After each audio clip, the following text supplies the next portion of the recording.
స్తోత్రం. Let's clap and praise the Lord.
రావాలయ్యా నీవే కావాలయ్యా నాతో రావాలయ్యా. Come on, let's sing it out. నీవే కావాలయ్యా నాతో రావాలయ్యా యేసు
Bless your name, Lord.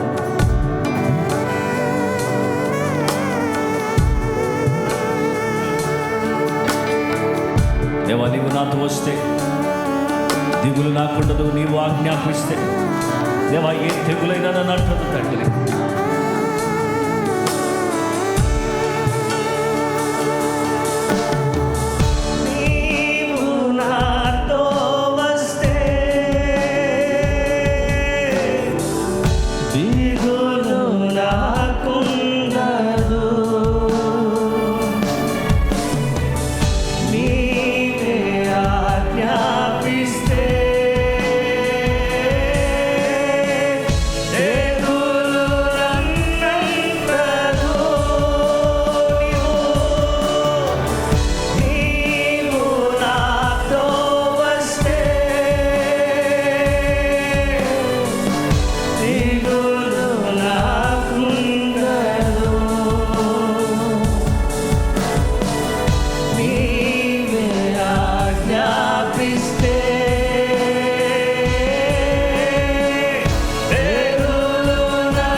హృదయపూర్వకంగా మన చేతులెత్తి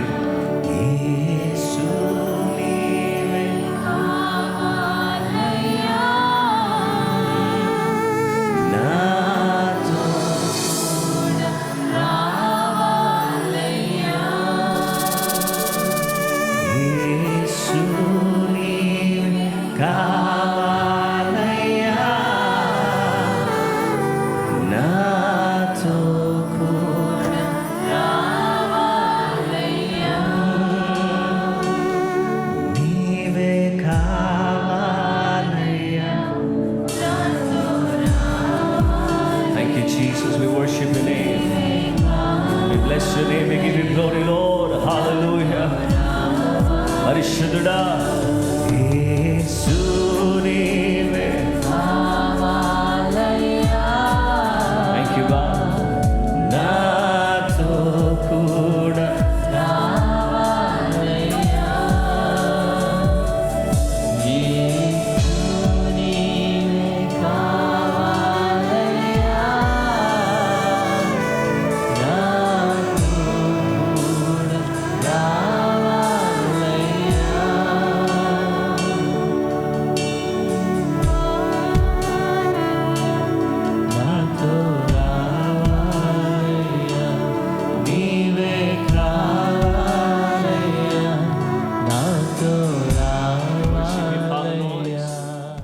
దేవుని పరిశుద్ధ నామానికి స్తోత్రములు. నిజంగా దేవుడు ఇచ్చినటువంటి అవకాశాన్ని బట్టి దేవుని నామానికి మహిమ కలుగును గాక.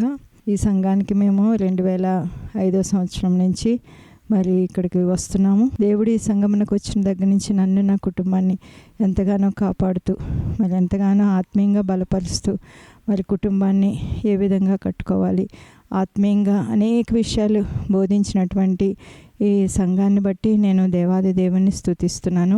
దైవజనులను బట్టి, దైవజనురాలను బట్టి, కుటుంబాన్ని బట్టి, ఇచ్చినటువంటి సంఘ సహవాసాన్ని బట్టి, విశ్వాసాలను బట్టి దేవుని నామానికి మహిమ కలుగును గాక.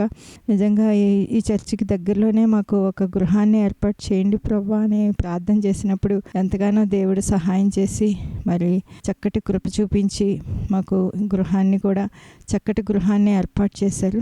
ఎంత అద్భుతం అంటే మరి ఆ గృహం దగ్గర నిజంగా ఎవరు లేరు, లోన్గా ఉంది గృహం అని అన్నప్పుడు దేవుడు ఆ చుట్టూ చుట్టూ ఉన్న వారిని కూడా చక్కగా దేవుని సహవాసానికి నడిపించబడి ఈ సంఘానికి వచ్చిన వారినే మా చుట్టూ కూడా ఉంచినందుకు దేవుని నామానికి మహిమ కలుగును గాక. అలాగే ఈ సంవత్సరం అంతా నా డ్యూటీలో తోడుగా ఉన్న దేవునికి వందనాలు. 27 సంవత్సరాలు మరి నన్ను కాపాడి నా యొక్క సర్వీస్ అంతటిలో కాచి కాపాడిన దేవునికి కృతజ్ఞతలు చెల్లిస్తున్నాను. అలాగే నా భర్త కూడా దూర ప్రాంతం నుండి ప్రతి వారము మరి విజయవాడలో వర్క్ చేస్తూ ఇక్కడికి వస్తున్నప్పుడు రాకపోకల్లో కాపాడుతున్న దేవునికి కృతజ్ఞతలు చెల్లిస్తున్నాను.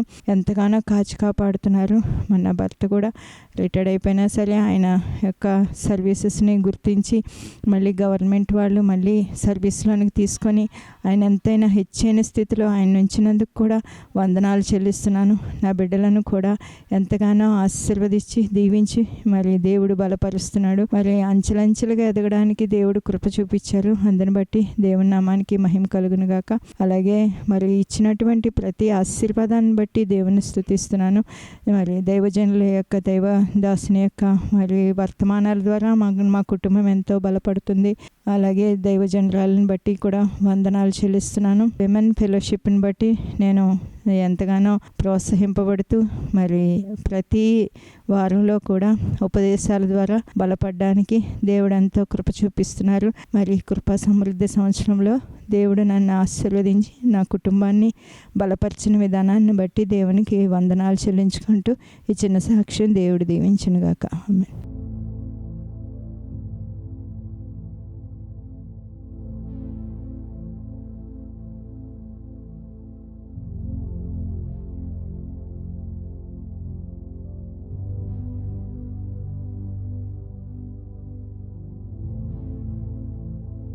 క్రీస్తునందు ప్రియమైన వారలారా, ఇంతవరకు దేవుని స్తుతించడానికి, దేవుని ఆరాధించడానికి దేవుడు మనకు సహాయం చేశారు. మరి ఈ సమయంలో మనమందరం కూడా దేవుని వాక్యాన్ని ధ్యానించబోతున్నాం. దేవుడు మనతో మాట్లాడుచుండగా జాగ్రత్తగా మనం విందాం. మనం దేవుని మాటలు వినడం, దేవుని యొక్క స్వరాన్ని విని దానికి లోబడ్డం అనేది చాలా ప్రాముఖ్యమైంది. కనుక ఈ సందర్భంలో దేవుని పిల్లలమైనటువంటి మనమందరం కూడా ప్రార్థన చేయటం ద్వారా 3 పనులు మన జీవితంలో జరుగుతాయి. యూదా పత్రిక 1వ అధ్యాయము 20వ వచనం 21వ వచనం, ప్రియులారా, మీరు విశ్వసించు అతి పరిశుద్ధమైన దాని మీద మిమ్మును మీరు కట్టుకొనుచు పరిశుద్ధాత్మలో ప్రార్థన చేయుచు నిత్య జీవార్థమైన మన ప్రభువగు యేసుక్రీస్తు కనికరము కొరకు కనిపెట్టుచు దేవుని ప్రేమలో నిలుచున్నట్లు కాచుకొనియుండుడి. ఈరోజు మీరు విశ్వసించు అతి పరిశుద్ధమైన దాని మీద మిమ్మును మీరు కట్టుకొనుచు. మిమ్మల్ని మీరు కట్టుకోండి. చాలాసార్లు పాస్టర్ గారు, దేవుడు మమ్మల్ని కడితే బాగుంటుంది కదా, మమ్మల్ని మేము ఎలా కట్టుకోవాలి అని అంటే దేవుడు అంటున్నాడు, నేను మీరు ఏ విధంగా కట్టుకోవాలి, ఎలా కట్టుకోవాలి, ఏ విధంగా కట్టుకుంటే మీ జీవితాలు బాగుంటాయి అనేటటువంటి విషయాన్ని దేవుని వాక్యం సుస్పష్టంగా మనకు తెలియచేస్తుంది. చూసారా, జీవితాన్ని కట్టుకోవడానికి కావలసినటువంటి మెటీరియల్ అంతా కూడా దేవుడు తన గ్రంథంలో పొందుపరిచి భద్రపరిచాడు. అయితే ఈ గ్రంథంలో ఉన్నటువంటి వాటి ద్వారా మనము దేనినైతే విశ్వసించుచున్నామో ఆ అతి పరిశుద్ధమైన దాని మీద మిమ్మును మీరు కట్టుకొనుచు. ప్రభు బిడ్డలమైనటువంటి మనము ఏది అతి పరిశుద్ధమైనది అనగా, పాత నిబంధన కాలంలో ప్రత్యక్ష గుడారములో ప్రాకారము, పరిశుద్ధ స్థలము, అతి పరిశుద్ధ స్థలము అనేది ఉండేది. కాబట్టి ఈరోజు మీరు దేని మీద కట్టుకోవాలి అని మీరు చూస్తే యూదా పత్రికలో ఓ చిన్న మాట 3వ వచనం మనం చదువుకుందాం. ప్రియులారా, మనకందరికీ కలిగేడు రక్షణను గూర్చి మీకు వ్రాయవలనని విశేష ఆసక్తి గలవాడని ప్రయత్నపడుచుండగా పరిశుద్ధులకు ఒక్కసారే అప్పగింపబడిన బోధ నిమిత్తము మీరు పోరాడవలనని మిమ్మల్ని వేడుకొనుచు మీకు వ్రాయవలసి వచ్చెను. కాబట్టి ఇక్కడ మిమ్మల్ని మీరు పరిశుద్ధులకు ఒక్కసారే అప్పగింపబడిన బోధ నిమిత్తం మిమ్మల్ని మీరు కట్టుకోవాలని దేవుని వాక్యం చెబుతుంది. అలాగే దేవుని బిడ్డలారా, అతి పరిశుద్ధమైన యేసుక్రీస్తు ప్రభువారి యొక్క మాటల మీద, ఆ బండ మీద మన జీవితాలను మనం కట్టుకోవలసినటువంటి వారిగా మనమున్నాం. 1 పేతురు పత్రిక 5వ వచనంలో యేసుక్రీస్తు ద్వారా దేవునికి అనుకూలములగు ఆత్మ సంబంధమైన బలులు అర్పించుటకు పరిశుద్ధ యాజకులుగా ఉండినట్లు మీరును సజీవమైన రాళ్ల వలె ఉండి ఆత్మ సంబంధమైన మందిరముగా కట్టబడుచున్నారు. మనమందరం కూడా సజీవమైన రాళ్ల వలె ఉండి ఆత్మ సంబంధమైన మందిరంగా మన జీవితాన్ని కట్టుకోవడానికి దేవుడు తన కృప మనకు చూపిస్తున్నాడు.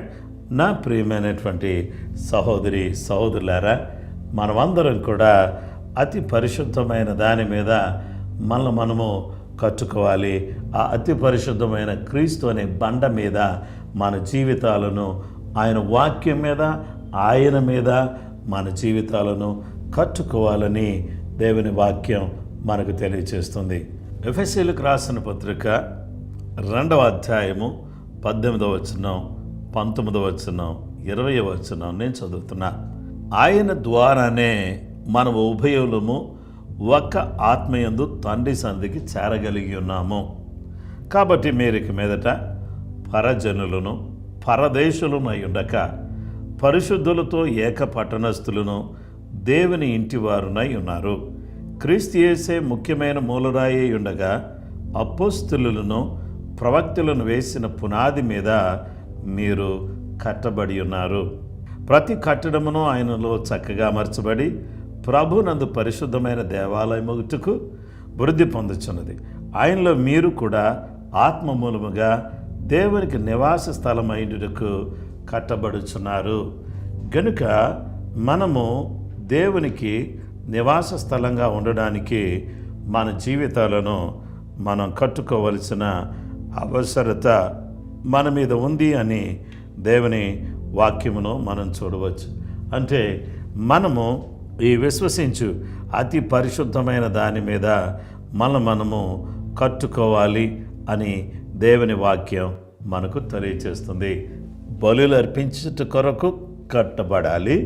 తర్వాత దేవుడే మనలో నివసించటానికి విశ్వసించే అతి పరిశుద్ధమైన దాని మీద మనమే కట్టుకోవాలని దేవుని వాక్యం తెలియజేస్తుంది. దేవుని బిడ్డలారా, ఈ ప్రార్థన చేస్తూ మన జీవితాన్ని మనం కట్టుకోవాలి. రెండవ విషయం ఏంటంటే, నిత్య జీవార్థమైన మన ప్రభువగు యేసుక్రీస్తు కనికరము కొరకు కనిపెట్టుచు. మనమందరం కూడా కట్టుకోవాలి. ప్రభు యొక్క కనికరం కొరకు మనం కనిపెట్టాలి. దేవుడు ఆయన ఎవరిని కరుణించుదునో వానిని నేను కరుణించుదును అని ప్రభు చెప్పారు. కాబట్టి ఆయన ఎవరిని కరుణిస్తారో వారిని ఆయన కరుణిస్తాడు. కాబట్టి దేవుడు ఈరోజు మనల్ని కరుణించాలి అని అంటే, మనకు తన కనికరాన్ని చూపించాలి అని మనం కోరుకుంటే, ఆ జీవం గల దేవుడు తన కనికరాన్ని మనకు దయచేయాలి అని మనం ఆశించినట్లయితే, మనమందరం కూడా చేయాల్సిన ప్రాముఖ్యమైన పని ఏంటంటే, మనము ఆ ప్రభువు నందు విశ్వసించిన వారమై మనం కట్టుకొనుచు దేవుని కనికరం కొరకు కనిపెట్టాలి. ఈ కనికరం కొరకు కనిపెట్టినటువంటి వారిని మనం చూద్దాం.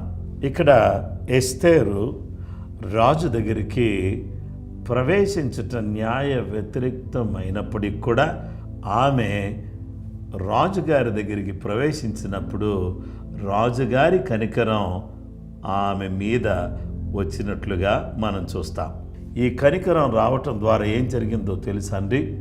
యూదా జాతంతటికి కూడా విముక్తి, రక్షణ, విమోచన కలిగినట్టుగా వాక్యములో మనం చూస్తున్నాం.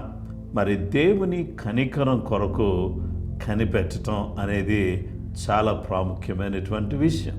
దేవుని కనికరం కొరకు మనం కనిపెట్టాలి. ఎస్తేరు కనిపెట్టింది రాజు కనికరం కోసం. అయితే ఇప్పుడు మనం ఎవరి కనికరం కోసం కనిపెట్టాలంటే జీవం గల దేవుని కనికరం కోసం కనిపెట్టాలి. దేవుని సన్నిధిలో ఉపవాసం ఉండి ప్రార్థన చేస్తున్నాడు నెహెమ్యా. ఇలా ప్రార్థన చేసి, అయ్యా మా పితరులుండే పట్టణం, ఆ యొక్క యెరూషలేము పట్టణం, మా పితరుల సమాధులు ఉన్నాయి, మా పితరులు ఉన్నారు అక్కడ, మా జాతి ప్రజలు ఉన్నారు అక్కడ, అయ్యా మీరు కనికరించండి తండ్రి అని కన్నీటితో తన పాపాన్ని, తండ్రి ఇంటి వారి పాపాన్ని, ప్రజల పాపాన్ని ఒప్పుకుంటూ దేవుని సన్నిధిలో ప్రార్థన చేయగా కనికరం గల దేవుడు తన కనికరాన్ని చూపించి రాజు కనికరించేటట్టుగా చేసి యెరూషలేము ప్రాకారాలు నిర్మించబడ్డానికి మార్గాన్ని దేవుడు సరళం చేసినట్టుగా దేవుని వాక్యములో మనం చూడవచ్చు. యేసయ్య కనికరం మన మీదకి రావాలని మనం ఆయన సన్నిధిలో మనం కట్టుకుంటూ మనం కనిపెడుతూ ఉంటే ఆయన మనల్ని స్వస్థపరిచే దేవుడుగా, మనల్ని బాగు చేసే దేవుడుగా, మనల్ని తన కృపతో నింపే దేవుడుగా ఉన్నాడు. ఎస్తేరు మీదకు ఒక అన్యరాజు కనికరం వచ్చేటట్టుగా చేయటం అనేది మామూలు విషయం కాదు. నెహెమ్యా మీద రాజు కనికరం వచ్చేటట్టుగా చేయటం అనేది మామూలు విషయం కాదు. కాబట్టి దేవుడే కనికరించేవాడు. దేవుని కనికరం కొరకు మనం కనిపెట్టాలి. అంటే నిత్య జీవార్థమైన మన ప్రభువగు యేసుక్రీస్తు కనికరం కొరకు నిత్య జీవం. ఆయన కనికరం మనకి వస్తే, ఆయన కనికరం మన మీద పడితే మనకేమొస్తుందంటే తాత్కాలికమైన జీవం, క్షణికమైన జీవం పోయి మనం అందరం కూడా నిత్య జీవాన్ని పొందే వాళ్ళగా మనం ఉంటామని దేవుని వాక్యం మనకు తెలియజేస్తుంది. మూడో విషయానికి మనం వస్తాం. ఈ మూడో విషయం ఏమనగా దేవుని ప్రేమలో నిలుచున్నట్లు కాచుకొని ఉండుడి. కట్టుకొనుడి, కనిపెట్టుడి, కాచుకొని ఉండుడి. ఈ యొక్క అంత్య దినాల్లో మనం ఉన్నాం. అపాయకరమైన దినాల్లో మనం ఉన్నాం. ప్రేమ చల్లారిపోతున్న దినాల్లో మనం ఉన్నాం.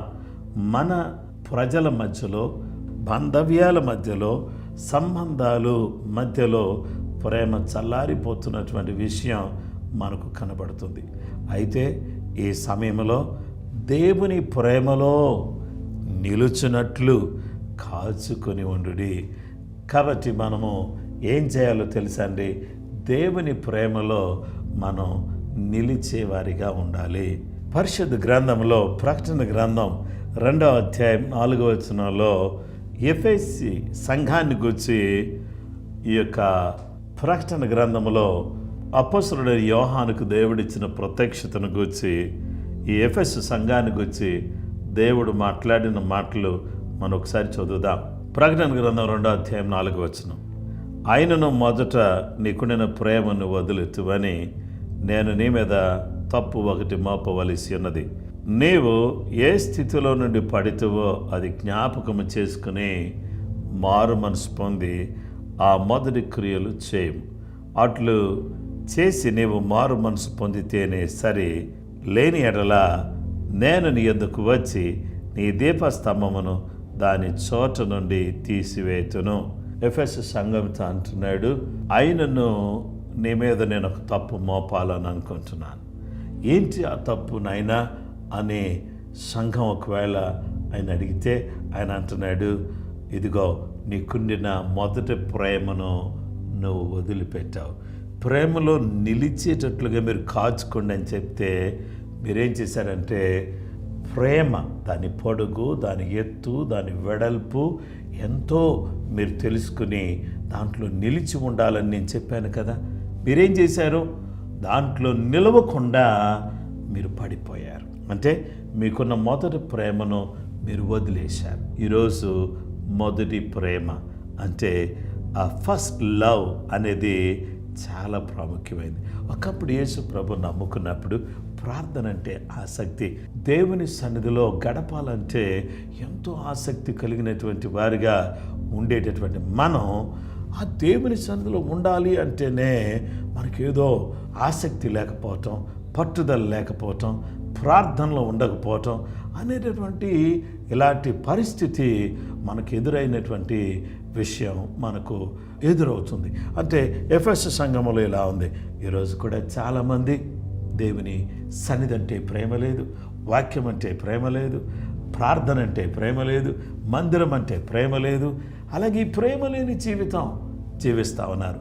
యోధా పత్రికలో హెచ్చరిక ఏంటంటే, దేవుని వాక్యంలో మనం చూస్తే ఏమి హెచ్చరిక చేస్తున్నాడు అని అంటే, మీరు దేవుని ప్రేమలో నిలుచున్నట్లు కాచుకొని ఉండుడి. మీరు ప్రార్థన చేస్తూ కట్టుకోండి, మీరు ప్రార్థన చేస్తూ కనిపెట్టండి, మీరు ప్రార్థన చేస్తూ మీ జీవితాన్ని మీరు కాచుకొనండి. ఎలాగ కాచుకోవాలి నాయనా అని అంటే, యాకోబు పత్రిక 1వ అధ్యాయము 27వ వచనం, తండ్రి అయిన దేవుని ఎదుట పవిత్రమును నిష్కలంకమునైన భక్తి ఏదనగా, దిక్కులేని పిల్లలను విధవరాండను వారి ఇబ్బందిలో పరామర్శించుటయు, ఇహలోక మాలిన్యము తనకంటకుండా తన్ను తాను కాపాడుకునుటయునే. అంటే ఇహలోక మాలిన్యాలు మనకు అంటకుండా మనం కాపాడుకోవటం. ఈ దినాన్న మనం ఎలాగా దేవుని ప్రేమలో మనం నిలిచి ఉండేటట్టుగా చూసుకోవాలి. ఆ తర్వాత మనము ఇహలోక మాలిన్యాలు మనకు అంటకుండా మనం జాగ్రత్తగా చూసుకోవాలని దేవుని వాక్యం మనకు తెలియజేస్తుంది. ప్రసంగి గ్రంథం 11వ అధ్యాయం 10వ వచనం, లేత వయసును నడిప్రాయమును గతించిపోవినవి గనుక నీ హృదయములో నుండి వ్యాకులమును తొలగించుకొనుము, నీ దేహమును చెరుపు దాన్ని తొలగించుకొనుము. నీ దేహాన్ని చెరిపేదాన్ని నువ్వు తొలగించుకో, నీ హృదయంలో నుంచి వ్యాకులాన్ని తొలగించుకో. దేవుని వాక్యం మనకు తెలియజేస్తున్నటువంటి సత్యం ఏంటంటే, వ్యాకులము అంటే నీ హృదయంలో నుండి కోపాన్ని తోలివేయి. నీ శరీరంలో వచ్చే ఎలాంటి నొప్పినైనా పట్టించుకోవద్దు. ఎందుకంటే యువదశ దాని బలం ఆవిరి లాంటిదే. దేవుని బిడ్డలారా, ఈ యొక్క యవన కాలం అనేది దాని బలం ఆవిరి లాంటిదే. కాబట్టి నీ శరీరంలో ఉన్నటువంటి ఆ యొక్క వ్యర్థమైనటువంటి వాటిని నీవు తొలగించుకోమని దేవుని వాక్యం మనకు తెలియజేస్తుంది. కనుక ఈరోజు నా ప్రియమైనటువంటి వారులారా, మనం అందరం కూడా చేయాల్సిన అత్యంత ప్రాముఖ్యమైనటువంటి పని ఏంటి అనగా, మనము పరిశుద్ధ లేఖనములో మనతో దేవుడు మాట్లాడుచున్నాడు. ఏమంటే, మిమ్మలను మీరేం చేస్తారంటే ప్రార్థన చేస్తూ మిమ్మలను కట్టుకోండి. Build your self. మీరు ప్రార్థన చేస్తూ మిమ్మలను మీరు కట్టుకొనచ్చు, మీరు ప్రార్థన చేస్తూ మీరు కనిపెట్టండి. Wait upon the lord. Build yourself. Second, wait upon the lord. దేవుని మీద ఆనుకుని దేవుని వైపు చూస్తూ దేవుని కొరకు కనిపెట్టండి. ఆ తర్వాత మీరు ప్రార్థన చేస్తూనే ఏం చేస్తారంటే, ప్రొటెక్ట్ యువర్ సెల్ఫ్. మిమ్మల్ని మీరు కాపాడుకోండి. ఎలాగా? ప్రేమలో, దేవుని ప్రేమలో. దేవుని ప్రేమ ఎంతో బలమైనది, దేవుని ప్రేమ ఎంతో శక్తివంతమైనది. ఆ ప్రేమలో నిలిచేటట్టుగా మనము కాపాడుకోవలసినటువంటి బిడ్డలుగా మనమున్నాం. కనుక ఈ సమయంలో ప్రభువా నీ కృప మాకు చూపించండి, ప్రభువా నీ సహాయాన్ని మాకు చేయండి ప్రభు అని మనం అందరం కూడా ప్రార్థన చేయవలసిన వారిగా ఉన్నాం.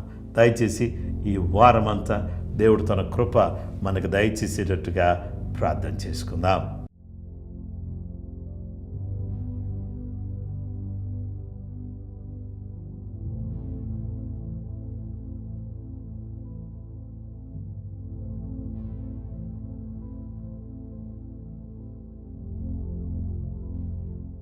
మహోన్నతుడు అయిన మా తండ్రి, ప్రేమ కలిగిన మా గొప్ప దేవ, నీ వాక్యం ఎంతైనా నమ్మదగినది నాయనా. నీ వాక్యం ద్వారా నీ బిడ్డలమైనటువంటి మమ్మలను మీరు జ్ఞాపకం చేసుకుని మాతో మాట్లాడుతున్నందుకు వందనాలు. ఈ ప్రార్థనా పోరాటంలో స్తుతి ఆరాధన ద్వారా మీ నామాన్ని గణపరుచుకున్నారు. నీ వాక్య పరిచర్య ద్వారా నీ నామాన్ని హెచ్చించుకొని మాతో మాట్లాడుతున్నందుకు నీకు వందనాలు తెలియజేస్తున్నాను. మా ప్రభువా, మేము కట్టుకునేవారిగా, కనిపెట్టేవారిగా, కాచుకునేవారిగా ఉండడానికి సహాయం చేయండి. మేము ఏదైతే విశ్వసిస్తున్నామో ఆ విశ్వసిస్తున్న అతి పరిశుద్ధమైన నీ వాక్యం మీద, క్రీస్తు అనే బండ మీద మమ్మల్ని మేము కట్టుకోవడానికి సహాయం చేయండి. అపోస్తలులు వేసిన పునాది మీద మిమ్మల్ని మేము కట్టుకోవడానికి సహాయం చేయండి. మా ప్రభువానికి స్తోత్రం చెల్లిస్తున్నాం. రెండవదిగా, నిత్య జీవార్థమైన ప్రత్యక్షత కొరకు ఎదురు చూస్తూ మమ్మల్ని మేము కట్టుకోవడానికి సహాయం చేయండి. ప్రేమలో నిలిచినట్లు కాచుకుని ఉండడానికి సహాయం చేయండి. కట్టుకుంటూ, కనిపెడుతూ, కాచుకుని మా జీవితంలో నిన్ను హత్తుకుని వెంబడించేవారిగా, పరిశుద్ధాత్మలో ప్రార్థన చేస్తూ ప్రతినిత్యము నన్ను హత్తుకుని వెంబడించేవారిగా మేము ఉండగలుగుటకు సహాయం చేయండి. ఈ సమయంలో మా ప్రభువా, నీ బిడ్డలమైనటువంటి మమ్మలను మీరు ఒక్కసారి జ్ఞాపకం చేసుకోండి. ప్రతి కుటుంబాన్ని మీరు జ్ఞాపకం చేసుకోండి. సువార్త అనేక ప్రాంతాలకు వ్యాప్తి చెందడానికి, విశ్వాసులు ఆత్మీయంగా సిద్ధపడడానికి, అలాగుననే నీ ప్రేమను పంచేవారిగా, ప్రజలను చేరుకునేవారిగా, ప్రజలను ఉజ్జీవింప చేసేవారిగా, ప్రజలను భయంకరమైన మరణాపాయం నుంచి తప్పించేవారిగా, నరక బారిని పడకుండా తప్పించేవారిగా మేము ఆయుధపడడానికి సహాయం చేయమని ప్రార్థన చేస్తున్నాం. ఎవరు ఏ కష్టాల్లో ఉన్నా, ఏ దుఃఖములో ఉన్నా, ఏ వేదనలో బాధపడుతున్నా అందరికీ ఆదరణ, అందరికీ నెమ్మది, అందరికీ సమాధానం మీ నామములో మీరు కలిగించి దీవించి ఆశీర్వదించమని, యేసుక్రీస్తు నామములో నీ సమాధానం, నీ ఆశీర్వాదం ప్రతి బిడ్డకు కలిగించి ఆశీర్వదించమని, నజరేయుడా నమ్మదగిన దేవ, ఈ వారమంతా ఆశీర్వాదకరంగా, దీవెనకరంగా మార్చండి. బలహీనులను బలపరచండి, రోగులను స్వస్థపరచండి, అందరినీ కూడా ఆశీర్వదించి బలపరచమని నజరేయుడైన యేసుక్రీస్తు పరిశుద్ధ నామములో ప్రార్థించి వేడుకొనుచున్నాం మా పరలోకపు తండ్రి, ఆమేన్. మన పరమ తండ్రి దేవుని ప్రేమ, కుమారుడైన యేసుక్రీస్తు ప్రభువారి యొక్క కృప, పరిశుద్ధాత్మ దేవుని అన్యోన్య సహవాసం, సమాధానం చేరువను మనకును సకల లోకములను పరిశుద్ధులకు సదా తోడే నడిపించును గాక. ఆమేన్. ప్రభు అయిన యేసుక్రీస్తు నామములో మీకు అందరికి కూడా వందనాలు. ప్రభు మిమ్ములను, మీ కుటుంబాలను దీవించును గాక. ఈ విధంగా ప్రార్థనా పోరాటములో జాయిన్ అయిన మిమ్మల్ని అందరినీ ప్రభు ఆశీర్వదించాలని మనసారా కాంక్షిస్తున్నాను. ప్రభు మీకు, మీ కుటుంబాలకు ఈ వారమంతా తోడే నడిపించును గాక. ఆమేన్.